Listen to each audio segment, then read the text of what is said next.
ஓம் நம சிவாய. பாவ செயல்களையே செய்து வந்த பாவிகளோ எவ்வாறு யமதரிசனம் செய்வார்களெனில், கோரமான வக்கிர தந்தங்களுடன் திறந்த வாயும், கோபம் மிகுதியால் நெரித்த புருவமும், ஊர்த்துவ கேசமும், பெரிய நீண்ட மீசையும், உதறிக்கொண்டிருக்கும் பூரித்த உதடுகளும், மலை போன்ற பருத்த பதினெண்புயங்களும், நீலமலை போன்ற திடகாத்திர தேகமும், சர்வாயுதங்களையும் தாங்கி நிற்கும் கைகளும், பலவிதமான தண்டனா சக்தியும், விரைந்து செல்லும் மகிஷ வாகனமும், எரிந்து கொண்டிருக்கும் பெருநெருப்பு போன்ற விழிகளும், செந்நிறமான வஸ்திரமும், சிவந்த மலர் மாலையும், மேருமலை போன்ற உயர்ந்த தேகமும், பிரளய கால மேகத்துவனி போன்ற கர்ஜனையும், சமுத்திரம் முழுவதையும் ஷனநேரத்தில் உறிஞ்சிக் குடிக்கவல்ல ஆற்றலும், பிரளய காலாக்னிக்கு சமமான கால மிருத்யு, அஞ்சன நிறமான காலபாசன், கிரிதாந்தன், மாரீசன், சிரகமாரி, காலராத்திரி, நானாவித பயங்கரமுண்டு செய்யும் வியாதி ரூபங்கள் முதலியன சமீபத்தில் விளங்கவும், சக்தி சூலம், அங்குசம், பாசம், சக்கிரம், கத்தி, வஜ்ரம், துண்டம், அம்பரா தூணிவில் முதலியவற்றை தரித்தும், பயங்கரமான கணக்கில்லாத கரிய மலைகள் போல தேகமுடைய பல ஆயுதங்களை ஏந்திய மகா வீரர்களான யமதூதர்களால் புடைசூழப்பட்டும் விளங்குவதாக யமதர்மராஜனையும் சித்திரகுப்தனையும் காண்பார்கள். அப்போது யமன் அவர்களை நோக்கி கடும் சொல் கூறுவான்.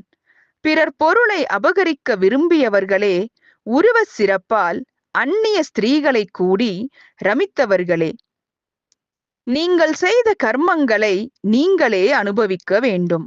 உங்கள் ஆன்மாவை நாசம் செய்வதற்காக பாவ காரியங்களை செய்திருக்கிறீர்கள். இப்போது ஏன் தவிக்கிறீர்கள்? அவரவர் பாபத்திற்கேற்ப அவர்களே அனுபவிக்க வேண்டும். இங்கு யாவரும் ஒருவரை வீணாக துன்புறுத்த மாட்டார்கள் என்று யமதர்மன் கூறுவான். பாவிகளான அரசர்களும் யமபுரத்திற்கு இவ்வாறு வருந்த இழுத்துச் செல்லப்பட்ட பின் யமதர்மன் அவர்களை நோக்கி, குடிமக்களை துன்புறுத்திய துராச்சாரமுடைய அரசர்களே, அற்ப காலம் அனுபவிக்கத்தக்க ஒரு ராஜ்யத்தை கருதி ராஜ்ய போகத்தால் பிரஜைகளை அந்நியாயமாக பீடித்தபடியால் உங்களுக்கு விசேஷ பாவம் சம்பவித்தது. அதன் பயனை இப்போது அனுபவியுங்கள்.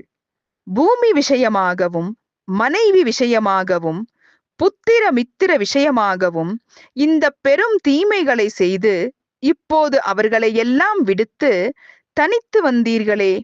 குடிகளை துன்புறுத்தும் போது உங்களுக்கு இருந்த வல்லபமெல்லாம் தூதர் கையில் அகப்பட்ட பொழுதே போய்விட்டனவே என்று இவ்விதமாக பல வகையாக அவர்களை நிந்தித்து உங்கள் கர்மங்களை அனுபவியுங்கள் என்பான்.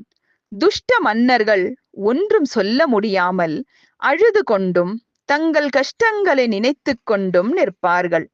அப்போது யமதர்மராஜன் அவர்கள் நிலையை தர்மமாக ஆலோசித்து அவர்களுடைய பாபமாகிய சேற்றை கழுவ நினைத்து தன் தூதர்களான சண்டன், மகாச்சண்டன் என்பவர்களை அழைத்து, நீங்கள் இந்த அரசர்களை பிடித்து கொண்டு போய் முறைப்படி நரக அக்னியில் வீழ்த்தி பரிசுத்தம் செய்யுங்கள் என்று கட்டளை இடுவான். அவர்கள் அவ்வரசர்களது கால்களை பற்றி கொண்டு கிறுகிறுவென்று வேகத்துடன் சுழற்றி கீழே வீழ்த்துவதும் மேலே தூக்குவதுமாக செய்து சுடு பாறைகளில் கிடத்தி புரட்டி இரத்த பிரபையில் இட்டு முழுக்கி செயலற்றவர்களாக்கி மீண்டும் மூர்ச்சை தெளிந்த பிறகு அவர்களை பாவ நீக்கம் செய்வதற்காக நரகத்தில் தள்ளுவார்கள். ஓம் நம சிவாய.